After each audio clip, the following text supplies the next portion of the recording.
Most people think narcissists are created through neglect or trauma. They're wrong. Some of the most cold-hearted, entitled predators were created with gold stars, blue ribbons, and a parent whispering, "You are better than everyone else." You know exactly who I'm talking about. The adult who acts like a misunderstood genius while sitting on your couch doing nothing.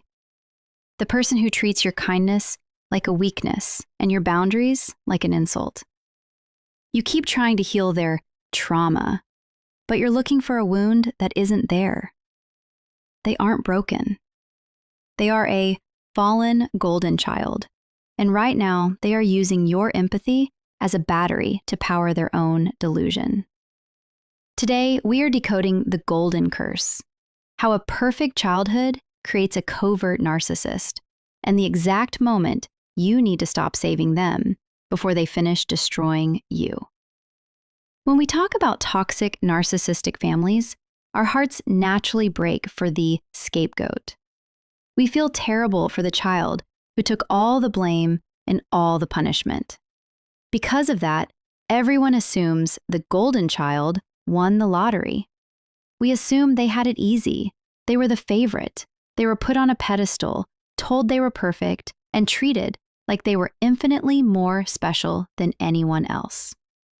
But here is the dark truth that society completely misses. Being the golden child is not a privilege.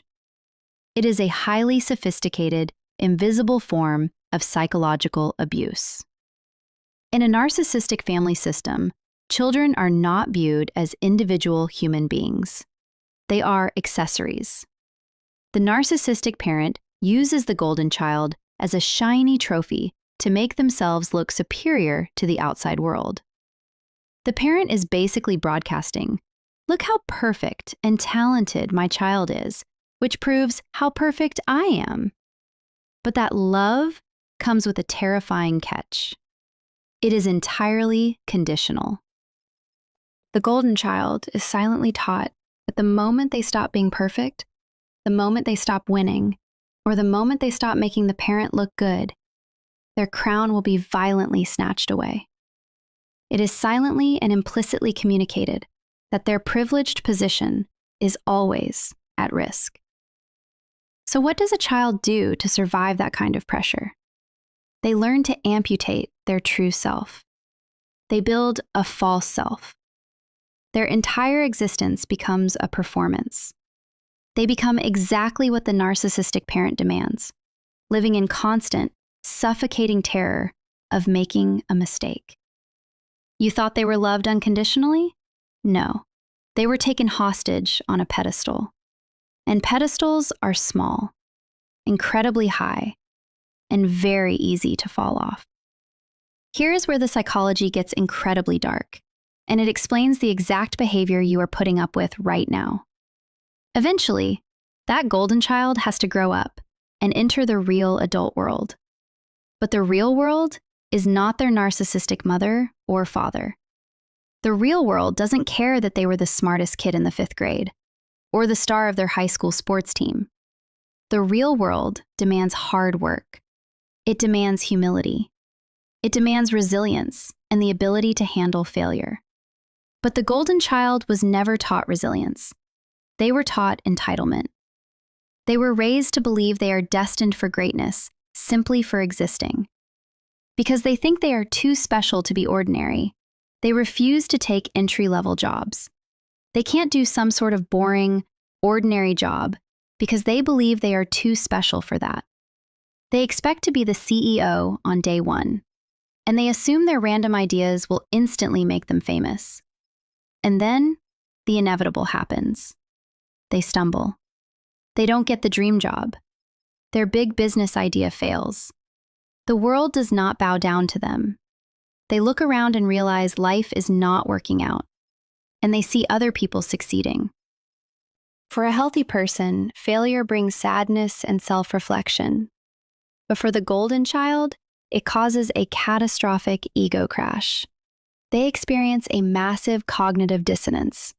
A war breaks out in their brain. I was told I was a genius and better than everyone else, So why is my life a mess? This breeds a massive, toxic case of impostor syndrome. Deep down, they know they are a fraud. They know they cannot back up their big talk. They feel a deep, nagging sense of, I don't belong, and I guess I'm not so great. But instead of getting humble and asking for help, they mutate into something dangerous. When the golden child falls off the pedestal, they don't just get sad. They become the fallen golden child. And this is a fast track to vulnerable, covert narcissism. If you take someone who was told they were a god, mix it with the shame of failing in the real world, and add a lifetime of underlying anger and feeling owed something, you literally have the recipe for a covert narcissist.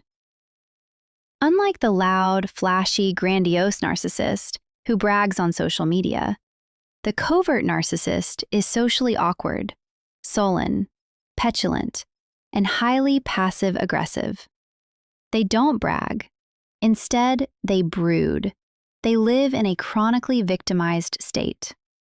Nothing is ever their fault.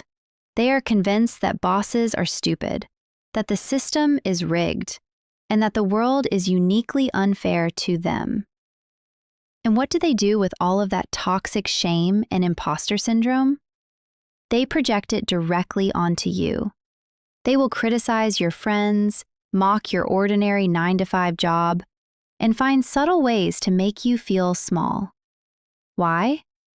Because if they can drag you down into the mud, they don't feel so low anymore. They use you as an emotional punching bag to regulate their own shattered, fragile ego.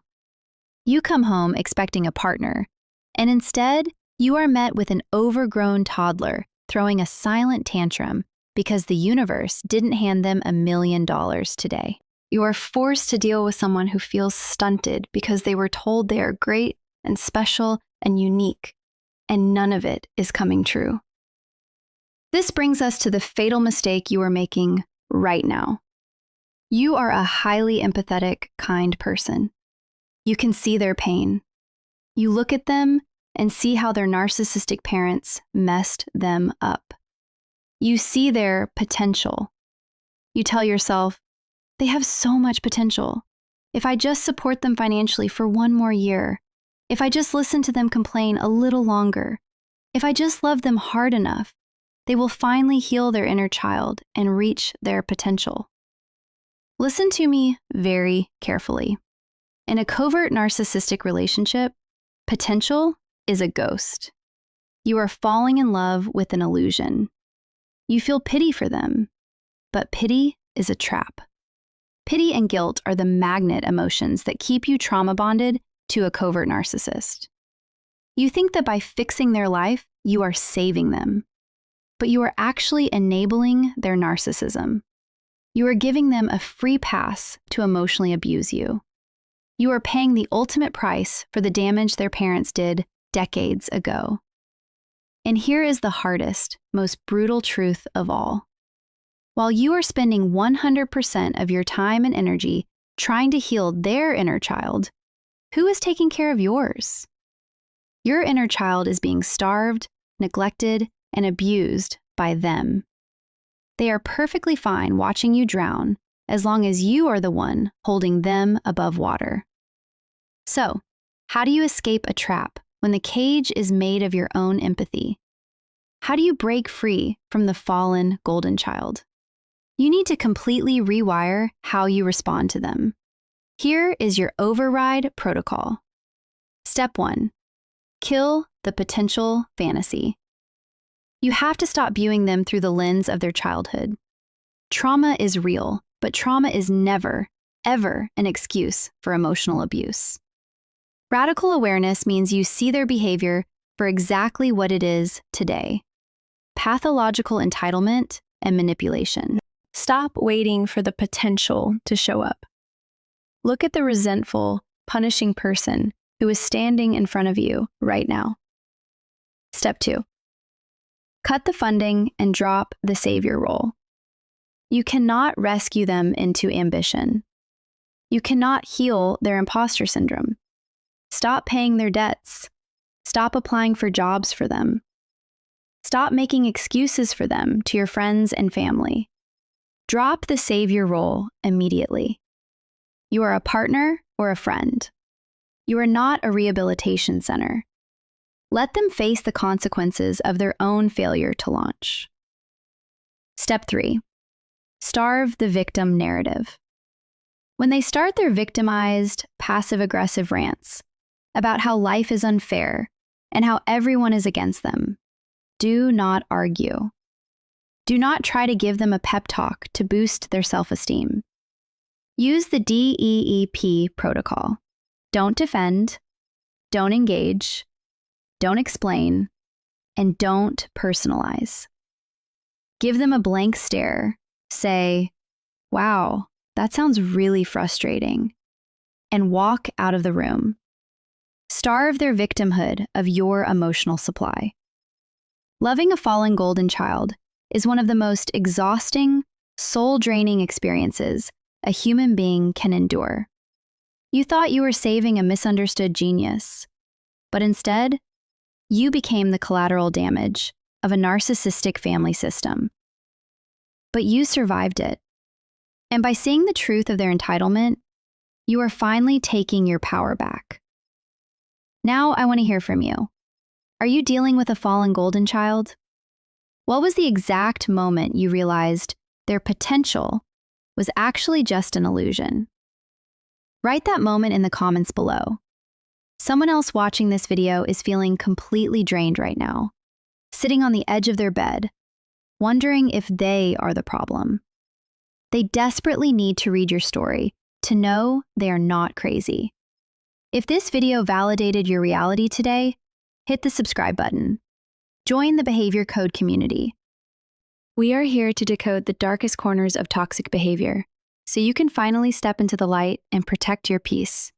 Remember, just because someone plays the victim doesn't mean they aren't the predator. Protect your peace, trust your gut, and keep decoding the behavior. See you in the next video.